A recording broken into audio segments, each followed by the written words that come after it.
안녕하세요. 홍티 인사드리겠습니다. 오늘의 주제는요, 부동산 부자들의 습관입니다. 그들이 생각하는 부자의 기준은 무엇일까요?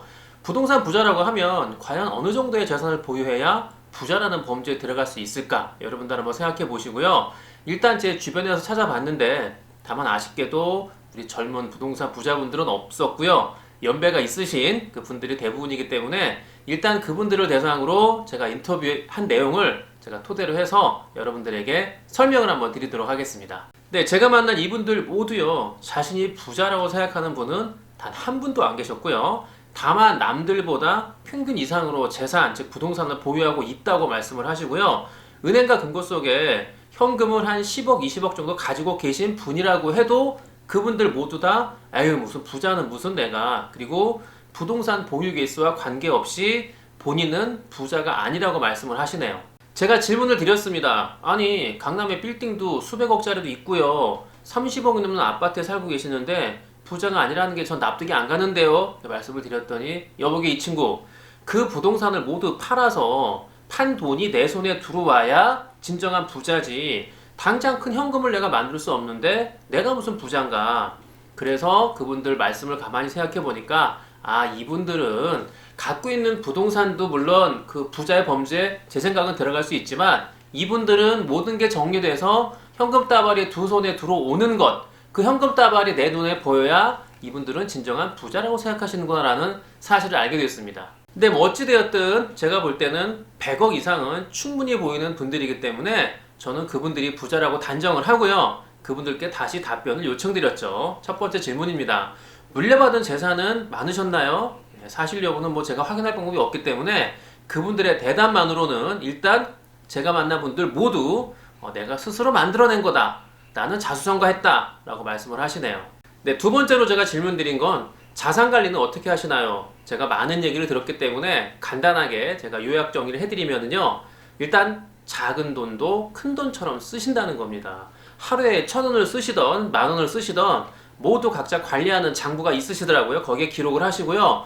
모두 분명한 사용처에만 지출을 하고요. 아무리 푼돈이라고 하더라도요, 불필요하다라고 생각되는 곳엔 단 한 푼도 돈을 쓰지 않으시네요. 그리고요, 한순간에 시세 차익을 노리는 게 아니고요, 꾸준한 정보를 수집하고요, 단기 차익보다는 똘똘한 부동산에 투자하는 먼 안목을 중요시한다라고 말씀들을 하시네요.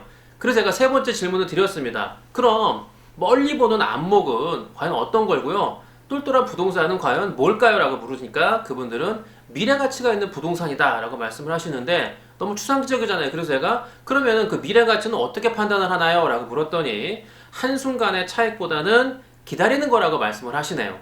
역시 좀 추상적이어서요. 제가 그러면 구체적으로 좀 말씀을 해주세요. 그랬더니 과장된 정보에 현혹되지 말라라는 결론의 답변입니다.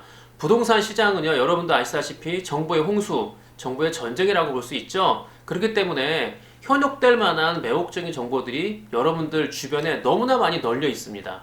아마 여러분들 이런 전화 많이들 받아보셨을 거예요. 어디에 있는 땅이 곧 개발될 예정이다. 머지않아 2배, 3배 이상 뛸 거니까 지금이 마지막 기회다. 빨리 얼른 사라. 네, 달변의 사기꾼들의 이런 전화를 받으면요, 대부분은 그냥 무시하고 넘기겠지만 그럼에도 불구하고 꼭 소수의 당하는 분들이 계십니다.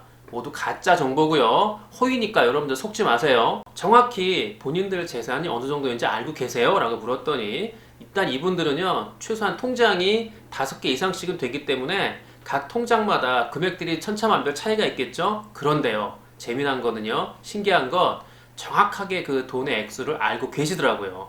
보유하고 계신 뭐 빌딩, 아파트, 상가 등에 대해서 매달 나오는 월세도요, 위치와 뭐 각 층마다 받고 있는 월세 그 금액을 정확히 알고 계시는 거에 저는 좀 놀랍기도 했고요. 역시 이렇게 꼼꼼하고 이 기억력이 좋은 것도 역시 부자의 기준이 될 수 있구나 라고 생각을 했습니다. 제가 만난 부자 어르신들은 모두 저보다 연배가 최소한 15년, 20년 뭐 그 이상 또 연배가 있으시기 때문에 그분들의 공통된 의견은요, 일단 저를 지칭하면서 나보다 자네가 훨씬 젊기 때문에 그게 가장 큰 재산이다. 지금은 홍군 자네가 나보다는 재산이 적지만 자네가 내 나이쯤 되면은 나만큼 재산은 충분히 만들 수 있지 않을까? 나는 그렇게 생각한다. 라고 용기를 저한테 주셨는데요. 저는 이렇게 생각합니다. 혹여 그 정도 재산이 안 되더라도 그분들이 저한테 젊기 때문에 용기가 있고 나아갈 수 있는 힘이 있다는 얘기를 하시는 거에 있어서 저는 어떤 열심히 살아갈 수 있는 그런 밑받침이 될 수 있는 힘을 얻었다라고 생각을 합니다. 많은 분들, 아마 대부분의 사람들은 모두 부자가 되고 싶어 합니다. 2019년 부자 보고서에 따르면은요, 현금을 10억 원 이상 보유한 사람들은 32만 3천 명으로 집계가 됐고요. 전체 인구의 0.63%니까 굉장히 소수죠. 이들이 보유한 금융자산이 총 2017조에 달한다고 하니까 어마어마한 금액을 소수 일부가 보유하고 있는 거겠죠. 부자들한테 질문을 해보면은요, 나는 부자다라고 생각하는 사람들은 별로 없고요. 그리고 부자의 기준은 총 자산이 67억은 돼야 부자 정도에 들어가지 않을까라고 생각을 한답니다. 67억, 좀 머나먼 길 같죠? 어마어마한 큰 돈이고요. 그런데 67억은 아니더라도 한 1%?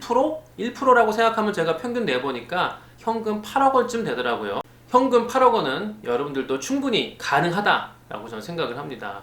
경매로 무조건 부자가 될 수 없고요. 그냥 보통의 월급을 모아가지고 절대 부자가 될 수 없습니다. 그리고요, 강남의 30억 아파트, 40억 아파트 평생 동안 보유 못할 사람들이 대부분이라고 저는 생각을 하는데요. 그런데요, 제가 만난 그 자수성가하신 어르신들의 말씀을 빌려서 제가 가장 단순하게 결론을 내어드리자면요, 수억, 수십억 이 큰 돈을 담을 그릇으로 일단 나 자신을 만들어 놓고요. 그리고 만원, 10만원, 100만원 작은 돈이라고 하더라도 차근차근 담아 나갈 수 있는 준비된 그릇을 먼저 만들면 되지 않을까라고 생각을 합니다.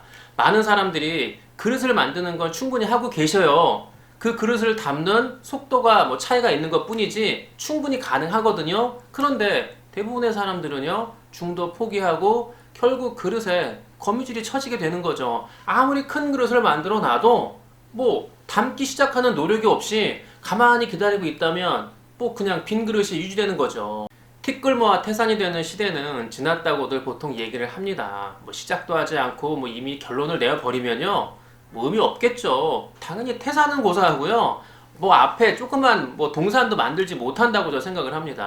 근데 여러분, 모래시계 보셨죠? 모래시계를 딱 놓으면은요, 이게 떨어지는 양도 적지만 이게 이렇게 떨어져 갖고 언제 다 떨어지나. 그런데요, 조금씩 떨어지는 것이 어느 순간 보면은 다 떨어져 있거든요. 저는 여러분들의 앞으로 인생도 마찬가지고 저 역시도 마찬가지라고 생각을 합니다.